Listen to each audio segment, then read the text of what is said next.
거의 30년 돼가는 교회니까 이제 조금씩 어른이 됩시다. 교회가 생명력이 없고 무기력해질 때는 자기는 아무것도 안 하려고 그래요. 자기는 기도도 안 하고 그냥 목사님이나 다른 분에게 기도 맡겨버리고 손 하나 까딱하려고 하지도 않아요.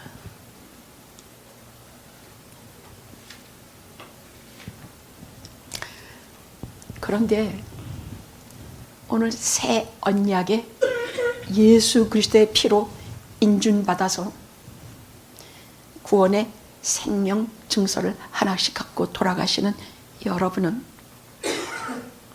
아닙니다.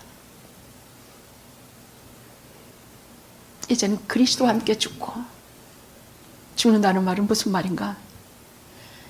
내 성질, 내 못돼 먹은 거, 끊을 수 없는 반복적인 죄들, 영 어떻게 극복할 길이 없는, 어떻게 방법이 없는 그런 모든 죄들을 내가 몸부림쳐봤자 아무 소용이 없더라고요. 그걸 그냥 주님께서 십자가에 못 박혀 돌아가실 때 나도 거기 같이 가서 못 박히고 내 죄를 다 못 박아버리고, 그리스도께서 부활하실 때 내가 부활하는 그 은혜가 오늘 우리에게 실제로 체험으로 일어나기를 기도합니다. 성찬식이라는 것은 죽은 예수를 기념하는 것이 아니라 살아계신 예수 그리스도를 살아있는 우리가 feast, 축제로 감사하는 것이 성찬입니다.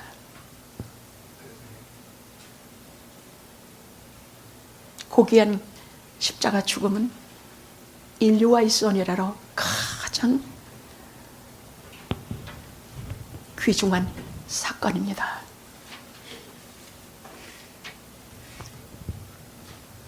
자, 고린도 교회는 오늘 본문의 배경입니다. 고린도 교회는 곧 전 사도 바울께서 곧 전 지역 아덴이지만 우리로 말하면 저 아데네입니다. 아데네면 철학의 본센지 아닙니까? 이 아데네에 가서 바울 사도님 같은 분이 교회 세우는데 실패했어요. 복음을 어디 가도 한 발자국만 들여놓으면 예수 그리스도 이름이 쫙 퍼지는, 성령께서 그를 인도하시는 그가 심히 두려워 떨면서 고린도에서는 도대체 착수조차 할 수 없는 아주 곤경에 빠집니다. 왜냐하면 아데네에서 철학을 가지고 논쟁하려고 하다가 너희들만 철학하냐? 나는 철학의 박사야. 철학 가지고 논쟁하다가 은혜와 복음과 구원은 다 사라지고 인간의 잘난 척하는 교만만이 난무하는 곳에서 교회 세우는 데 실패했습니다. 그래서 우리가요, 교회에 박사, 무슨 갑부, 재벌 이런 게 많으면 좋아요. 나쁠 거 없어요. 그런데 거듭난 재벌, 거듭난 박사들이 모여야 교회가 하나님의 은혜 충만하게, 또 돈 없고 가난하고 배운 것 없는 그런 교인들도 거듭나야 그 모든 참패의식 속에서 인생을 이렇게 살다가 하는구나 하는 비참한 의식 속에서 일어날 수가 있는 것입니다. 고린도 교회는 정말 잘난 척하는 교회였어요. 그걸 누가 세우셨느냐? 야, 이 성 중에 내력성이 많다. 너는 투여하지 말고 말하라. 성령께서 밤에 긴히 일러주셔서 드디어 프리스길라와 아굴라라고 하는 천막치는 두 부부를 만나서 용기 백배해서 고린도에서 교회를 세우게 됩니다. 아무리 사도 바울이 성령 충만하고 잘났어도 옆에 동력자들이 없으면 힘이 두렵고 떨리고 이 세상을 이겨내기가 너무 힘이 듭니다. 내가 너희 가운데 거할 때 약하고 두려워하여 힘이 떨어져라. 고린도 교회는 상당히 어렵게 세워졌어요. 다른 교회처럼 쉽게 이렇게 된 것이 아니라 상당히 난산이었어요. 그래서 그랬는지 모르겠습니다만 고린도 교회는 정말로 문제가 많았어요. 특히 서로 분열하고. 근데 이 교회가 제일 큰 문제가 분열이었어요. 이 분열은 무슨 아볼로파, 바울파, 무슨 예수 그리스도파. 근데 그렇게 한 것까지도 또 그렇다 칩시다. 문제는 성찬식 때에 제일 문제가 일어났어요. 무슨 일인가? 그때는 애찬이라고 했어. 이렇게 예배와 찬양과 그리고 배고파지면은 그걸 하루 종일 되풀이했는데 이렇게 모여서 서로 각자가 자기 먹을 음식을 싸가지고 와가지고 서로 애찬을 이렇게 같이 나누다가 그것이 성찬식으로 변하면서 찬미하고 참 기뻐하며 사도행전에 보면 2장에 보면 서로 모이기를 초대교회 오순절교회는 그렇게 서로 모이기를 힘쓰고 누구 부자 가난한 자 아무도 없었어요. 누구든지 다 올려서 하나님 말씀을 하며 찬미하며 하루 종일 주 안에서. 그래서 여러분 예수 잘 믿는 비결은요 예배 끝나자마자 획 가버리는 것이 아니에요. 무슨 특별한 일이 있지 않으면 남으셔서 같이 애찬도 같이 나누고 속객끼리 모여서 서로 생일도 같이 지켜주고 이렇게 하는 것이 여러분 예수 잘 믿게 되는 첫경이에요. 나도 모르게 자꾸 이렇게 배우게 돼요. 아주 자꾸 배우게 돼요. 알게 돼요. 그래서 교회를 양호하는 영화교회의 특징과 하나님께서 특별히 주신 모든 것들을 빨리빨리 습득하게 돼요.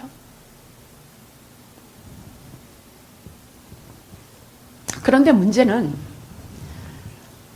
이 교회가 분열이 자꾸 생기니까 이 사람은 이 사람 싫어하고 저 사람은 이 사람 싫어하니까 주의 만찬에 식사를 같이 할 때 끼리끼리 지네끼리만 먹었다는 얘기예요. 근데 어떻게 끼리끼리 먹었냐? 부자는 좋은 음식 싸가지고 와가지고 자랑하고 잘난 척하면서 지네끼리 모여서 먹었고 가난한 자는 보리떡 같은 거 조금 싸가지고 구석에 앉아서 배고프니까 할 수 없이 한입 먹었고 아예 그것도 없는 자는 노예들 거의 다 노예들이었으니까 고린도 교회 교인들은 거의 다 노예였으니까 그것도 없는 자들은 생판 굶고 돌아가는 일이 있었다는 얘기예요. 그래서 22절에 뭐라고 말씀하셨냐? 너희가 먹고 마실 집이 없어서 너희가 여기 와서 그렇게 분탕질을 하느냐? 분탕이란 말은 제 말이에요. 너희가 하나님의 교회를 업신 여기고 없는 자들을 그렇게 부끄럽게 하는 것이 너희들이 할 짓이냐?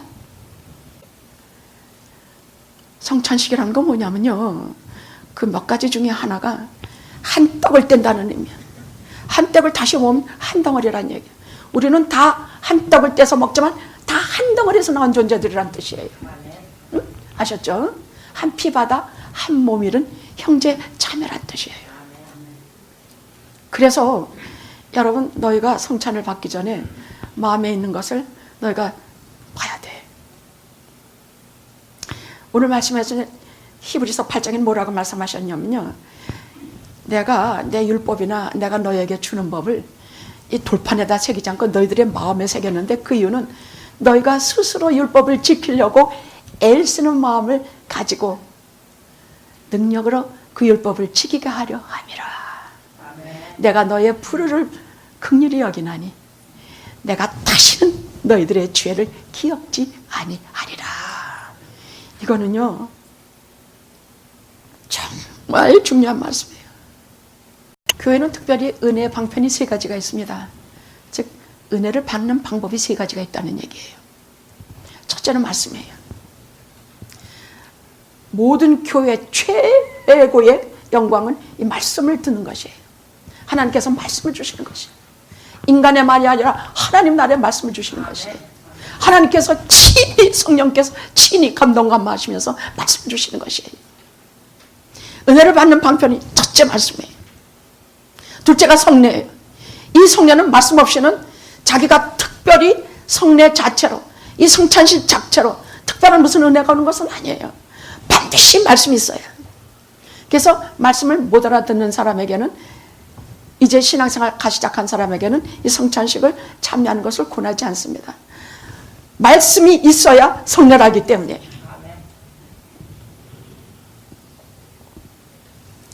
두 번째로 바로 이런 성찬식 같은 것입니다. 그러니까 정말 보석 같은 것이에요. 만약에 이것을 주님께서 제정해서 주지 않았다면 우리는 주님의 십자가 벗어 희미하게 닦아먹고, 주님이 왜 2000년 전에 돌아가신 주님이 나하고 무슨 상관이 있지? 나는 뭐 계속 아마 이미 다 잊었을 거야. 우리는 떠나 있기도 잘하고 아무것도 기억하지 않기 때문이에요. 그래서 이것을 먹을 때마다, 받아 마실 때마다 주님께서 기념하라 하시며 이 성찬을 주께서 제정해 주셨습니다. 성찬식의 바로 권위는 주님께서 제정하신 것에서 나옵니다. 세 번째 은혜의 방편은 교육자예요. 하나님께서 말씀을 주실 때는 하나님이 택하신 종들을 통해서 주세요. 내가 직접 받았다. 내가 직접 사도들을 통해서 우리에게 전해져요. 목사님도 사도들을 통해서 전해진 말씀을 전하는 것이에요. 그것이 사도신경이에요.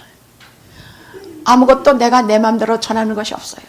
하나님이 내게 직접 말씀을, 아닙니다. 성경을 통해서, 사도들을 통해서 성령 감동 감화하심으로 제가 전하는 것뿐이에요. 성령께서 친히 운행하시면서 살아서 역사하시면서 아무리 어려운 말도 꾹꾹꾹 씹어서 우리에게 맛있게 돌아가게 하시고 은혜 되게 하시고 이 말씀을 마음이 기쁘게 하시고, 도대체 이렇게 고리타분한 이런 설교를 들으면서도 마음이 기쁘고 즐겁고 막 성찬식 막 하고 싶어져. 할렐루야. 이것이 성령께서 하시는 일일진데, 말씀을 통해서, 이런 성례식을 통해서, 교육자들을 통해서 우리가 은혜를 받게끔 하나님께서 그렇게 만드셨습니다. 그래서 우리가 이걸 있을 적에는, 성례식을 할 적에는요, 오늘 이것을 우리가 실제로 할 텐데 천만이 지금까지 몇십 년 했겠습니까 이것을. 근데 아마 거의 반수 이상을 무슨 뜻인지도 모르고 했던 것 같아요. 그냥 예수님 채찍 맞아 죽어서 고난절에 하는 거니까 예수님 너무 마음 아프셨겠구나 하고 그냥 눈물 흘린 거 외에는 참 몰랐던 것 같아요. 그냥 실제로 성찬식은 축제입니다. 살아계신 예수 그리스도를 살아계신 성도들이 기억하고 영생을 주시는 것을 기억하는 축제입니다. 성찬의 의미와 도대체 누가 성찬에 참여할 자격이 있는가?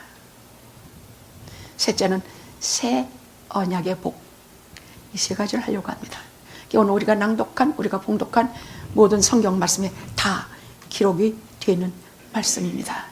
근데 성찬은 오늘 말씀 속에는 7가지의 뜻이 있어요. 근데 그거 다 하자면, 저 부흥했던 한번 해볼까?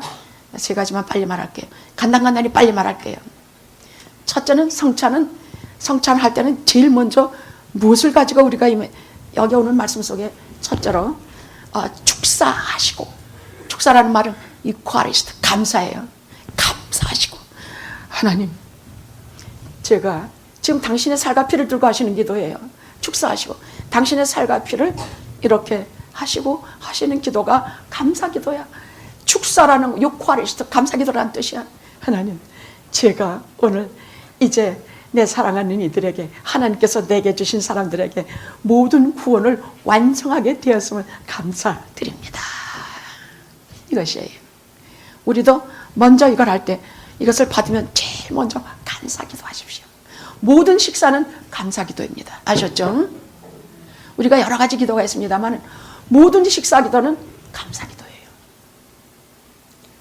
이제 교인들하고 같이 나가서 어디 가서 식사를 하면 꼭 나오는 말이 있더만, 그렇게 맛있는 음식을 주셔서 감사합니다. 이런 음식을 먹고 세상에 나가서 주님의 일을 잘하게 하시고, 아니 그런 것밖에 레파토리가 없는가? 좀 평소에 생각을 해두자. 식사는 최소한 하루에 3번 이상 할 것 아닌가? 그때마다 내가 무슨 기도를 할 것인가는 생각해 두십시오. 무슨 기도를 할 것인가? 그냥 아멘 이러고 밥 먹을 것입니까? 할 말 없으니까 감사합니다. 하나님께서 우리가 진짜 감사하다고 느낄까? 그래서 좀 생각을 하십시오. 밥 먹을 때마다 내가 어떤 감사를 할지, 성찬식을 대할 때마다 내가 어떤 감사를 할지 생각해 두시고 오늘 성찬식에 들어오시기 바랍니다. 나 같은 죄인을 용서하시고 받아주셔서 감사합니다. 그 눈물 안 나나? 나는 나 같은 죄인이란 말만 나도 눈물이 나. 인내하신 구세주여, 내 말 들으사 죄인으로 하실 때 날 부르소서. 한 2년 전인가 우리 집 리모델을 하러 온 팀 중에 한 사람이 갑자기 막 밖에 나가더니 막 기타를 들면서 인내하신 구세주여, 내 말 들어서 죄인으로 하실 때 날 부르소서 하는데, 저 밖에서 기둥 뒤에 들어서 한참 울었구만. 그냥 기둥 뒤에 이렇게 숨어가지고 그 찬양을 한참 들었어. 눈물을 줄줄 흘리면서 부르고, 누가 보면 미친 사람인 것 같이 보이더라고. 갑자기 혼자서 막 소리 지르고 들어오더라고. 인내하신 구세주여, 내 말 들어서 죄인으로 하실 때 날 부르소서.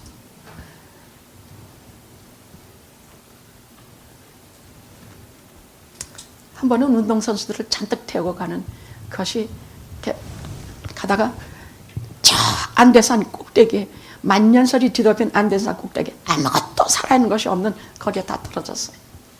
그래서 절반 이상이 다 죽고 몇 사람이 살아있는데, 그 사람들이 나중에 구출받고 나서 한 얘기가 있어요. 어떻게 그 많은 시간을 생존했습니까? 예, 저희는 죽은 친구의 시체를 먹고 살아냈습니다. 그러니까 다들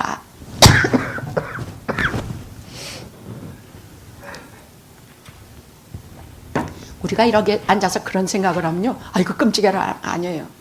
그 사람들은 친구의 살조각을 한 조각 이렇게 앞에 놓고 날 위해 돌아가신 주님의 몸, 이것을 한 조각 주시오매 오직 감사합니다. 이게 전혀 뒤바뀌는 것이에요. 이게 친구의 살이 아니라 주님의 살이야.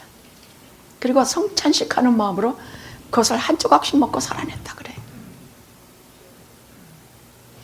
모든 신앙의 사람들은요, 세상을 살아갈 때 방법이 달라요.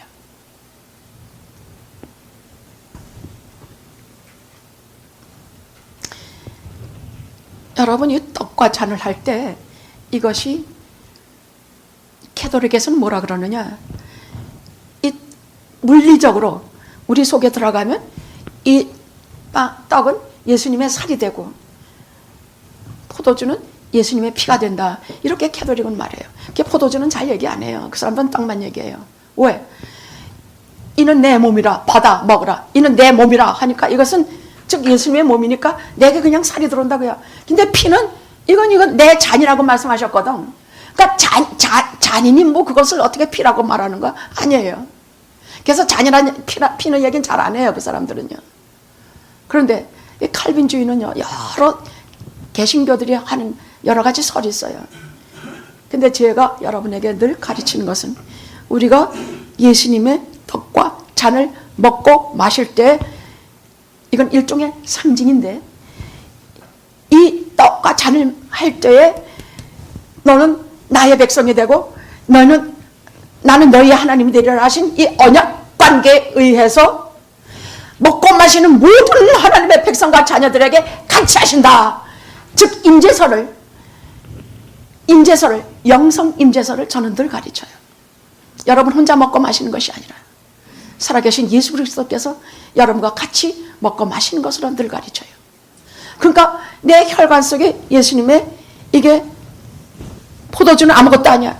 그러나 이것이 영적으로 예수 그리스도의 보혈이 내 속을 들어가 내 죄를 용서하시고 나와 함께 하시며 나를 하여금 죄를 이기게 하시며 어떻게든지 싸워서 이기게 하시는 능력을 주신다. 저는 믿어요. 아멘. 아멘. 저는 그렇게 믿어요.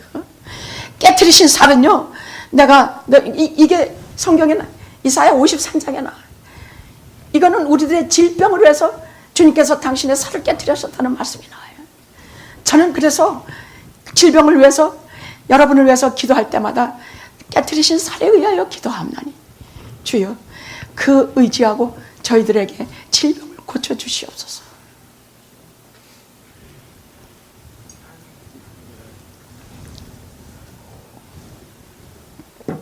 첫째는 감사입니다. 감사입니다. 이것을 먹고 마실 때는 내 속에 들어오셔서 나와 함께 영적으로 같이 계신다는 그런 영적 임재설로 여러분 믿고 받으시기 바랍니다.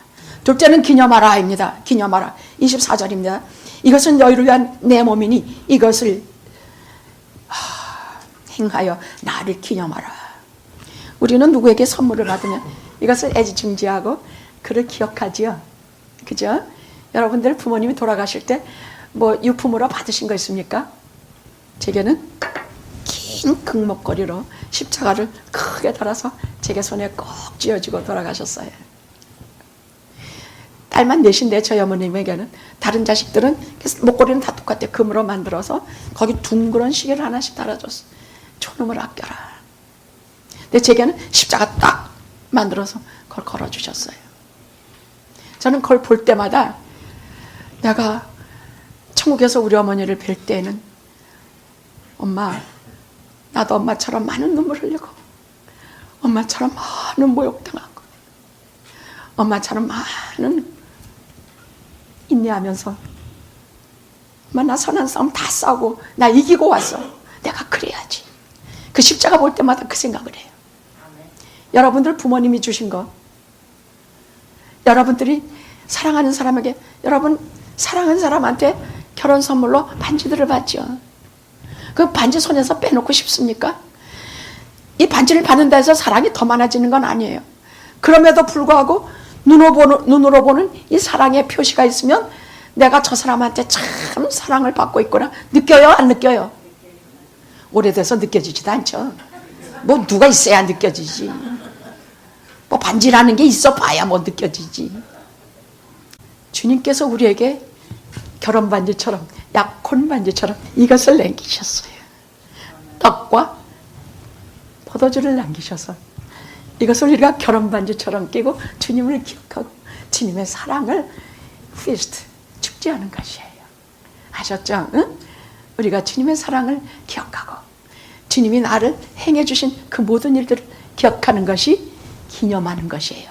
나를 기념하라. 그렇게 말씀하셨습니다. 마지막으로 세 번째 성찬의 뜻은 새 언약의 피라 말씀하셨죠. 이 잔은 너희를 위해 세운 새 언약이니 이것을 행하여 마실 때마다 나를 기억하라. 새 언약이 뭡니까? 이 새 언약이라는 것을 모르면 예수 믿는 거 다 거짓말들이에요. 옛 언약은 여러분 아시죠? 큰 짐승이 하나 있어. 그 짐승을 제가 제사장한테 가지고 가. 그럼 제사장이 그 짐승에 탁 쪼개서 제단 위에다가 피를 쫙 흩으면서 하나님, 현철이의 죄를 이 짐승에게 전가하오니 현철이의 죄는 가리워 주시옵소서. 이것이 옛 언약이에요. 이렇게 해서 죄사함을 받고 하나님의 자녀들이 하나님 앞에 죄사함을 받고 매해 그 죄가 다 없어진 거 아니야. 그냥 그때마다 가리워졌다는 뜻이에요. 그래서 옛날 구약은 이제 완전히 하실 새 언약에 대해서 하나의 그림자예요. 그럼 새 언약이라는 것이 뭐냐? 오늘 두 가지가 있는데 하나는 성경 말씀에 히브리서 8장에 나와요. 거기에 뭐라고 나와 있느냐? 히브리서 8장 10절에서 12절 좀 봉독해 주세요. 제가 잘못. 주께서 가라사대 그날 후에 내가 이스라엘 집으로 새 언약이 이것이니 내 법을 저희 생각에 두어 저희 마음에 이것을 기록하리라. 예. 나는 저희에게 하나님이 되고 저희는 내게 백성이 되리라. 아멘. 또 각각 자기 나라 사람과 각각 자기 형제를 가르쳐 이르기를 주를 알라 하지 아니하는 것은 저희가 작은 자로부터 큰 자까지 아멘. 나를 알미니라. 아멘. 내가 저희 불의를 긍휼히 여기고 저희 죄를 다시 기억하지 아니하리라 하셨느니라. 아멘. 센 경상도 말로 하니까 새 언약이 더 세졌네 그냥. 이게 무슨 말이냐면요, 전에 이스라엘 백성에게는 옛 약속이라서 언제나 또다시 또 죄짓고 또 가서 하고 또 하고 이랬지만은 새 언약은 단번에 예수님이 오늘 지금 이 말씀에 예수님이 당신의 피로 싹 사인해서 비준하셔서 이 말씀을 그대로 우리에게 적용하시겠다 그 말이야. 무슨 말이냐, 하나님의 법을 저 돌배에 안 새겨 우리들 마음에 새겨. 여러분 마음속에요, 예수 믿는 사람 마음속에는 하나님의 율법이 마음에 있어요. 절대로 있어요. 어디 가든지 있어요. 나는 있는 것 같지 않지만 반드시 있어요. 그래서 양심이 괴롭고, 그런데 이 율법을 살인하지 말라. 근데 어떻게 미운 생각이 안 들어요? 사람 미운 것이 금방이에요. 그러면 이 율법에 대해서 살인하지 말라는 것이 미워하는 것과 같다고 말씀하셨으니까 내가 어떻게든지 미워하지 말아야지 하는 마음을 우리 마음속에 두게 하셔서 행하게 하셨다는 말이야. 그리고 내가 특히 중요한 것은 너희는 나의 백성이 되고 나는 너희의 하나님이 되리라. 이게 기가 막힌 말씀이에요. 이것은 그건 나중에 얘기할게요. 또 하나, 내가 너희들의 불의한 거, 생각하는 거, 말하는 거, 뭐든지 불의한 것을 불쌍히 여기고 너희들이 죄를 다시는 기억지 아니하리니. 이걸 예수님이 피로 사인하시고 싹 인준하셨다는 얘기야. 그러니까 우리는 하나님께서 새 언약이라는 건 뭐냐, 내 죄 기억하지 않겠다는 소리예요. 네 죄 다 사해졌다는 얘기야. 나는 내 죄 못 잊어요. 저 사람도 내 죄 안 잊어요. 그런데 하나님은 기억도 안 잊으시고 다 주셨다는 얘기예요. 싹 주셨다는 얘기야. 하나님 나라로 가봅시다. 이후에 가봅시다. 나는 내 죄로 벌벌 떨면서 마지막 우리가 임상자리에서 끝날지 모릅니다. 그러나 여러분, 이 말씀 때문에 그리하지 마십시오. 새 언약에 예수님께서 나를 왜 비준해 주셨다면 나는 이거 믿고 가세요. 내 죄를 기억도 아니하시라 하시는 말씀으로 예수 그리스도의 떡과 피와 보혈을 가지고 들어가면 돼요. 십자가 가지고 들어가면 돼요. 예수님의 십자가 가지고 우리가 죽음의 문턱을 넘어서면 돼요. 하나님께 그거 가져가면 내 죄가 다 씻겨진 것을 우리가 보게 될 것이에요. 누가 성찬에 참여하는가? 여기 11절 27에서 29절에 보면 우리 다 당연히 참석하는 줄 알죠. 오직 이것을 믿음으로 믿는 신자들만이 참석하게 돼 있어요. 그럼 나는 목사님 죄만 짓고 자격 괜찮아요. 예수님은 죄인을 위해서 오신 분이에요. 완벽하려고 하지 않으셔도 돼요. 왜냐하면 죄인을 부르시는 주님이기 때문에 내가 죄인이라는 마음으로 주 앞에 나오면 돼요. 성찬할 때 내가 죄인이지만은 나를 긍휼히 여겨 주시옵소서 하시면 돼요. 그런 마음으로 나오시면 돼요. 원함과 미움을 가졌으니 내가 어떻게 참여하리까? 예, 부족하니까 주님의 살과 피로 나를 도와주시옵소서 하고 하시면 돼요. 주여, 내가 허건날 주의 앞에 옳지 못한 행실과 마음을 가지고 사오니 주님의 보혈로 나를 씻어 주시옵소서 하는 마음으로 나오시면 됩니다.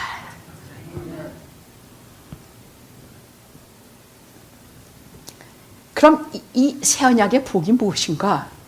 그게 오늘 여러분이 봉독하신 히브리서 10장 15절에서 17절의 말씀이에요. 아까 봉독하신 민기자 집사님의 말씀과 거의 대동소이한데 다만 맨 끝에 말씀이 중요한 말씀이 있어요. 오늘 무슨 말이냐? 첫째로 우리가 이 새 언약의 복은요, 첫째가 우리가 죄 용서함을 영원히 단 한 번에 말끔히 받았다는 얘기야. 죄 용서를 받았다는 얘기예요. 이런 말에도 하나도 실감 안 나요? 나는 너무 실감나. 단번에 말끔히 용서받았다는 얘기예요. 한 번은 제가 그렇게 말씀을 드리니까 농담 잘하는 집사 하나가 제게 이래요. 목사님, 제가 저기 있는 저 여자 데리고 오늘 다 내 마누라 내 남편 다 버리고 저 라스베가스 놀러 갔다가 다시 거기서 여자 버리고 또 돌아서 이 여자 데리고 또 라스베가스 놀러 가고 다음엔 또 저 여자 데리고, 목사님 이래도 다 영원히 단번에 용서받았습니까? 이따 거 묻더라고. 아니 어떻게 그따위 아니 어째 곧다 이 말을 묻냐? 하나님은 만유리 여김을 받지 않으시니 사람이 씨 뿌린 대로 거두리라. 네가 성령을 심으면 성령을 거두고 육체를 심으면 하지만 오직 새 언약 안에 있는 사람들은 그 모든 것을 말끔히 단번에 다 지워주시매. 다시는 죄 때문에 눈물 흘리지 말기를 제가 부탁했습니다. 그 사람은 회개가 뭔지도 모르는 소리예요. 여러분, 어떤 경우에도 회개 없는 새 언약은 없습니다. 내 죄가 깡그리 용서받았다는 것, 그것이 최고의 복 중에 복입니다. 아멘. 둘째는 어떤 복이냐? 거기다 우리 오늘 히브리서 마지막 절이 나와요. 참 그 말씀 때문에 밤새껏 기침하면서 은혜 받았네. 19절 다 같이 해봅시다. 시작. 그러므로 형제들아, 우리가 예수의 피를 힘입어 성소에 들어갈 담력을 얻었나니. 이게 기가 막힌 말이에요. 전에 우리는 하나님 앞에 천만에, 하나님 앞에 누가 나가요? 거기 이렇게만 가까이만 가도 다 죽고 그냥 직사들에서 성경 보십시오. 오직 대제사장만이 1년에 단 한 번 들어가. 그 지성소, 여기로만 이 지성소예요. 하나님을 만나는 자리가 있어요. 여기에도 대제사장이 들어가기 전에 수소를 뿌리고 제단에 피 뿌리고 자기 죄를 다 하나님 앞에 사함을 간구하고, 그리고야 지성소에 하나님 만나는 자리에 들어갔어요. 대제사장은 1년에 딱 한 번 들어갔어요. 그래서 그 사람이 들어갈 적에는 여러분 그 예복 아래에 방울들을 많이 달아둬서 종 같은 거. 왜냐하면 하나님께서 죄사함 안 해주신다. 하나님께서 진노하시면 그 사람 거기서 죽어야 돼요. 그러니까 거기에다 끈을 하나 길게 해놔서 이 종소리나 이 방울소리가 안 들리면 아 죽었구나. 더 기막힌 마음으로 끈을 길게 달아둔 것을 찢어서 시체를 끌어냈어요. 감히 관에 들어도 못 갔어요. 어떻게 하나님 앞에 감히 나가요? 우리같이 죄 많은 인간들이 어떻게 하나님 앞에 기도 막 해요? 우리 기도 막 하죠. 막 누워서도 하고 막 지나가다도 하고 막 하죠. 어림도 없어요. 그때는 오직 대제사장 외에는 들어갈 수가 없었어요. 그래서 그 사람이 살아서 나오면은 모든 민족의 축제였단 말이에요. 이것이 하나님의 보좌에 나아가는 정말 두려움과 경외의 자리인데, 여기에 보면 이것을 먹고 마시면 우리가 담대함으로 하나님의 보좌에 나아갈 수 있는 자격을 얻게 된다 말씀하셨어요. 아무도 죽지도 않아. 아무도 하나님의 보좌에 가까이 가도 아무도 하나님께서 말리시잖아. 왜? 우리 죄를 용서하시는 예수 그리스도의 보혈이, 이 떡과 잔이 나와 나를 이렇게, 그 보혈이 나를 씌우고 있기 때문이야. 아, 이거 어떻게 하면 이 십자가에 대해서 좀, 이 떡과 잔에 대해서 어떻게 하면 좀 더 실감을 깨게 할까? 어떻게 하면 실감 나요? 아니에요? 아, 그래요. 깨닫게 해서 감사해요. 우리 교회 좋으신 분이 들어오셨습니다. 열심히십니다.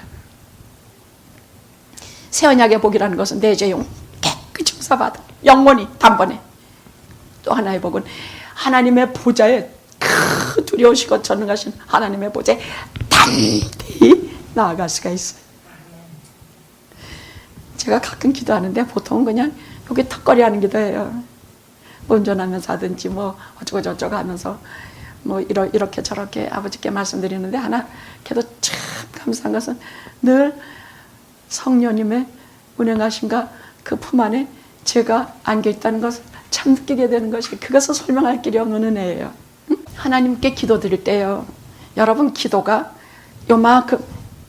요만큼까지는 세상에 속한 기도를 하게 돼요. 하나님의 보좌에까지 올라가는 기도는 달라요. 우리의 기도가 하나님께서 들어주시고 하나님께서 들으시고 하나님께서 귀여기시는 기도는 이 땅에 두지 아니하시고 당신의 보좌로 갖고 올라가세요. 할렐루야. 하나님의 보좌로 갖고 올라가세요. 비록 내가 말솜씨도 모자라고 내가 간구한 것이 변변치도 못하고 내가 그렇다 할지라도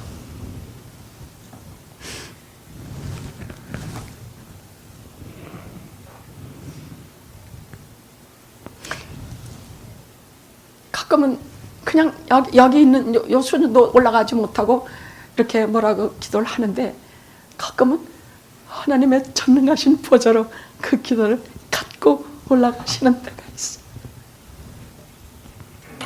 나는 그래서 목회. 나는 그래서 여러분을 위해서 기도해. 죽을 병에 걸려도 살 병으로 만들어 주실 것을 믿어. 저는 가끔 그 보좌 앞에 뜬금거려요.